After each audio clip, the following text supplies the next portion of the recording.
حصول مسرت کے سوا اس کا کوئی اور مقصد نہیں ہوتا. یعنی مزاح نگار کا مقصد اپنے قارئین کو خوش کرنا ہوتا ہے. اس طرح خوش کرتا ہے وہ کہ جو سماج میں پھیلی ہوئی برائیاں ہیں اس کو پڑھنے کے بعد متاثرہ افراد سے اس کو ہمدردی ہو، نفرت کا جذبہ پیدا نہ ہو.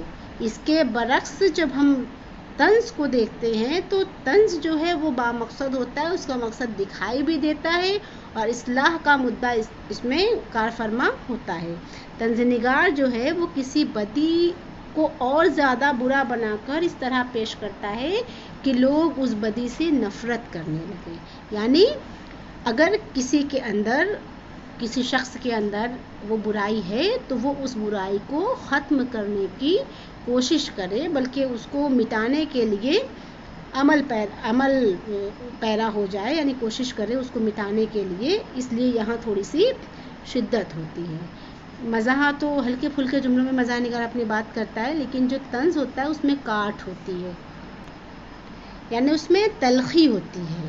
یعنی یاد رکھنے کی بات ہے کہ جس طرح ہلکی سی ترشی مٹھاس میں تیکھا پن اور لذت پیدا کرتی ہے، اسی طرح طنز کی آمیزش سے مزاح میں جان پڑ جاتی ہے.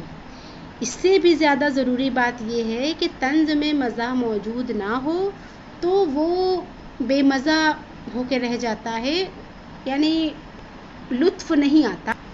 یعنی دونوں ایک دوسرے کے لیے ضروری ہے، ایک طرح سے لازم و ملزوم ہے. اسٹیفن پی کاک نے مزاح اور طنز کے حوالے سے بڑی اچھی باتیں کہی ہیں اور بڑے آسان لفظوں میں سمجھانے کی کوشش کی ہے. تو ان کا کہنا ہے کہ مزاح جو ہے وہ زندگی کی ناہمواریوں کے اس ہمدردانہ شعور کا نام ہے جس کا فنکارانہ اظہار ہو جائے. انسان زندگی کے راست پہلوؤں کو دیکھنے کا عادی ہے.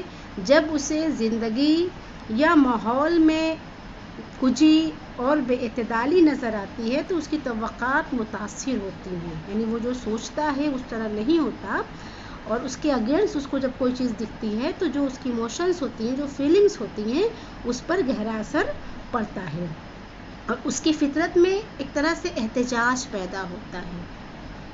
نتیجے کے طور پر اس کے اندر دو طرح کے جذبے سر ابھارتے ہیں، ایک نفرت کا جذبہ اور دوسرا ترحم کا جذبہ، یعنی ہمدردی کا جذبہ.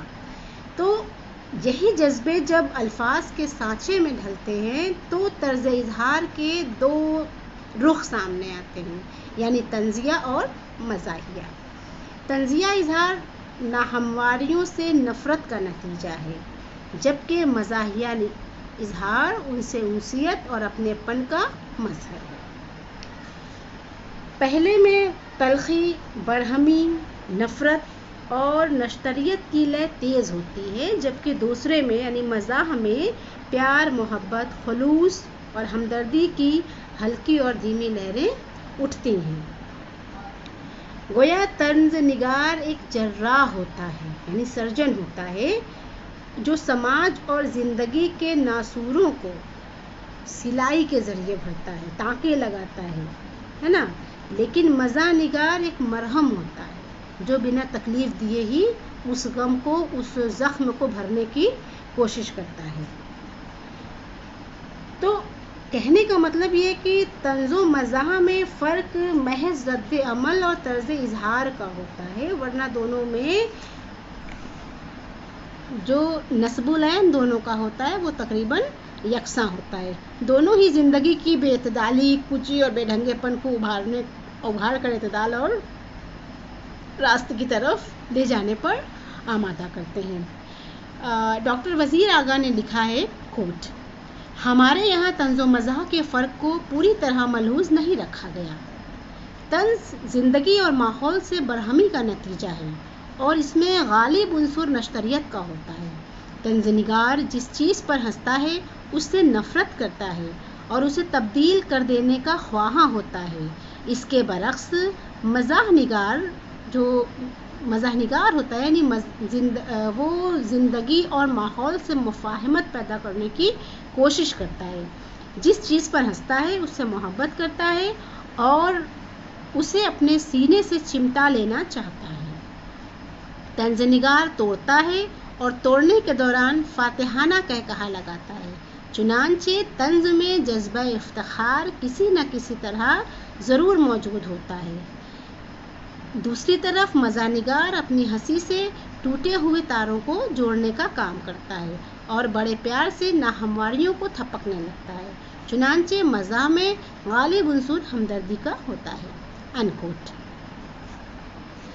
دیکھیے، زندگی کی جو ناہمواریاں ہیں، جو تلخیاں ہیں، اس پر غصہ تو سبھی کر لیتے ہیں، لیکن ان تلخیوں کو مسکرا کر جھیلنا یہ ہر کسی کے بس کی بات نہیں ہے۔ اتنا آسان نہیں ہے کہ ان تلخیوں کو، اس غم و غصے کی کیفیت کو مسکراہٹ میں تبدیل کر دینا۔ تو مزاح کے مقابلے طنز ایک طرح سے آسان ہے۔ تو یہاں ہم بات کریں گے پطرس بخاری کی مزاح نگاری کے تعلق سے۔